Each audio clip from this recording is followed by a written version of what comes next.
Good afternoon, YouTube. Welcome back to Mr. Carter's channel, Awaken Your Essence. I'm here with my buddy the Morgan Fire. He was anxious to get back and do another video with me. Today we're talking about the magic circle and sacred space. Now I know many of you I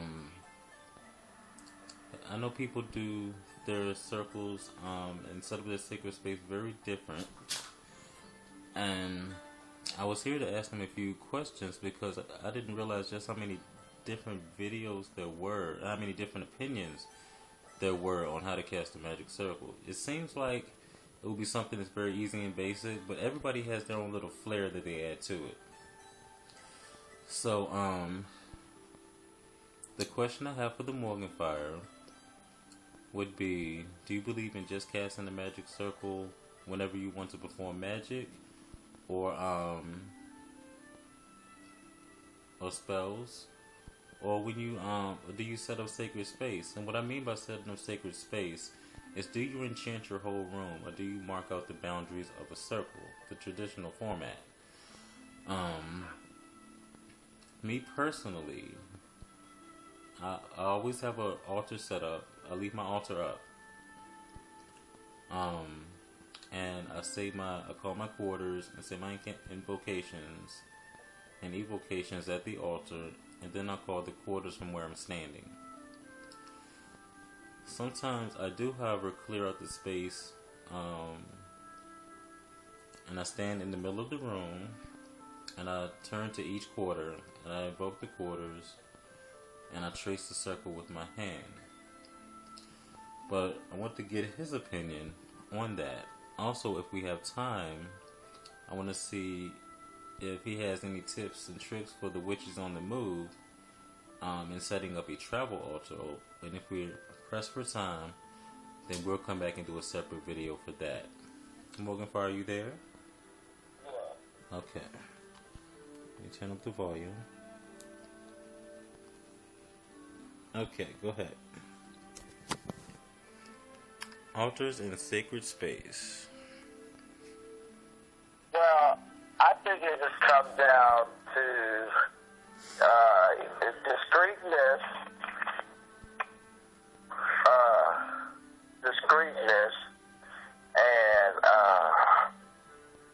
and convenience. When it comes to practices where they said, mark out your sacred space, I've seen it when they talk about take a string and wrap around, and this is your entire one end, and this is your circle, you sit inside of it. Mm-hmm. I've seen them when they say to go around with salt and water and smoke, and with, salt, water, and smoke, and fire in your candle. And I've seen them when they said to lay down salt, make a salt circle, or use a stone to mark out your boundaries. Now, to me, that just seems where it comes with that rule, and hold it in your hands, you hold it in your mind type thing that I was brought up with in my wicked training. In all reality, you either you have a strong visualization or you don't. Mm-hmm. And the people who utilize visualization, dang, the word's messing me up today. Visualization. Uh-huh. The people who use visualization in their rituals and in their circle casting and stuff like that, they have the unique things. And the people who use thought circles and stuff like that, they do their own thing. And I feel like you have to find your own little way of you doing things. That's pretty much it. Setting up sacred space. Whenever I do a ritual, or even at working, or even one of these conference calls, I set up a sacred space by burning incense and lighting a candle Mm-hmm. Very simple ways. I'm not too ceremonial. So I kind of do it in my own little fashion, asking the goddess energies to be here with me now. Is it a repetition? Yes, it is. And do sometimes I don't cast circle? Yes, I do. Sometimes I just say, well, I feel like my house is sacred and protected for this type of work here. I'm not trying to channel any other realms or trying to, invoke anything. So I think that I can flip a few cards and ask for guidance through this or something without casting my circle. Yeah. So do you leave your altar up permanently, or are you one of those practitioners who, after your magic is done, you take your altar back down? Actually, I'm one of those practitioners that make another altar for the magic. Oh, so you have one permanent, and then you'll set up one just for the magic that you're working? Exactly. Okay. Is the reason for that the altar that you set up for your magic, that one has more correspondences pertaining to that particular spell or ritual? Exactly. Okay, that's a very good idea. Now, what you saying that I will look into personally actually shifting my altar, because that is your micro universe, shifting my altar towards attaining my goal. You might see more red and pink candles for love and more green and other candles and money on my altar and gold and coins and things on my altar. I might be looking to doing stuff like that. Thank you for mentioning that. You're welcome.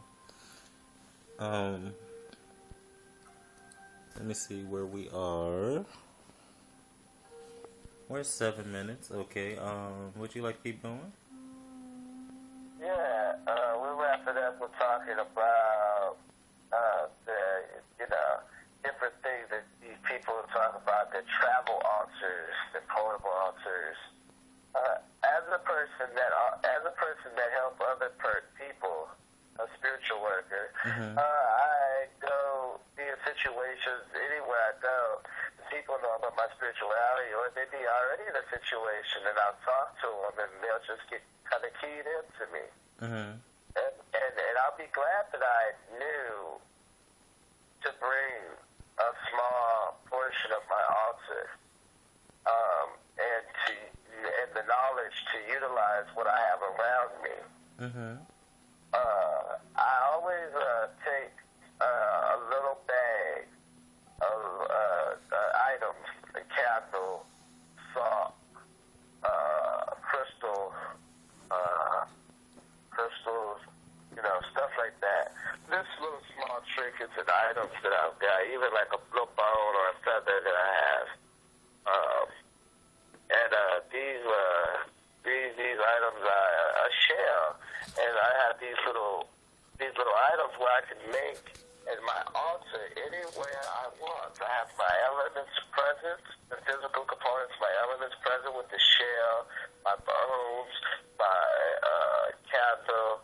I cut my incense sticks in half and stick it in this little bag. It's a little plastic Ziploc bag about 4 inches wide. My little travel altar for these, one time where I get a couple of uses out of my travel altars.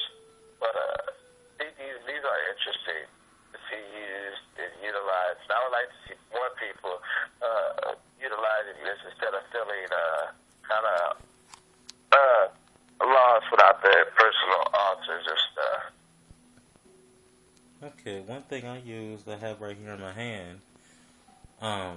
If you're a person who doesn't have all of your spells and your little invocations memorized, get a small little book like this. 50 cents at the dollar store. To write your favorite incantation down for when you travel. And I also use this quartz crystal that I keep with me, and that is my wand and my traveling shield. Where every time I take down my circle, I ground the leftover energy into that crystal. and I use that to invoke it when I'm outside or traveling about. And I just feel like putting up a circle and just channeling the energy, especially when I'm out in nature. And I like the idea that you said about the birthday candle. I think I heard you saying there. Or a tea light candle, something small and discreet. If you're sitting outside at a park somewhere and you decide to get into your own sacred space right there, you can go to a picnic table, you got your tea light candle, you got the ground right there. Use a blade of grass. You might find a feather somewhere. And it's not about the tool. Like now, you're talking about making sacred space as far as a protective circle. Mm-hmm. So you can always utilize your will and the visualization wherever you go. I was talking about making altars. I've been in motel rooms and other people's homes and stuff, and I'll make a center in their house, and I'll open vortex there. Mm-hmm. And yes, I actually together these elements. Yeah, I was leaning more toward the material, which is I'd like to take a few little tools with them. But you're right with that. But that takes a lot of visualization takes practice anyway. And once you reach that level, you could be anywhere and set up sacred space. As long as you keep your focus and hold your intent, you'll be okay. And your circle won't affect the people that are surround you, because it's not like they can see it, unless of course they're hiding in the broom closet. But if they sense it, hey, you just met a new witch buddy.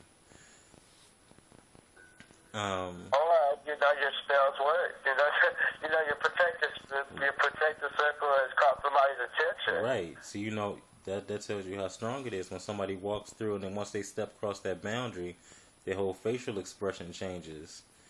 In Thea Sabin's book, Wicca for Beginners, she gives an exercise on shielding, and she tells you to go to a public space and to see how far you can stretch your shield to where in the direction of somebody, and they take notice of it. That's actually an exercise that's in there. Let me check my time one more time. Oh. Okay, whoa. We're at 13 minutes, and we're going to wrap this up and maybe come back with another one. So, setting up sacred space and casting a circle. Do you do both in one, or do you prefer one over the other? And how many of my witches on the go take a little small altar with them when they travel? Leave your comments below. Don't like the video, share the video if you like. And this is the Mystical Carter, and my guest is the Morgan Fire. And we'll be back with you with another video on the Awaken Your Essence channel. Thank you.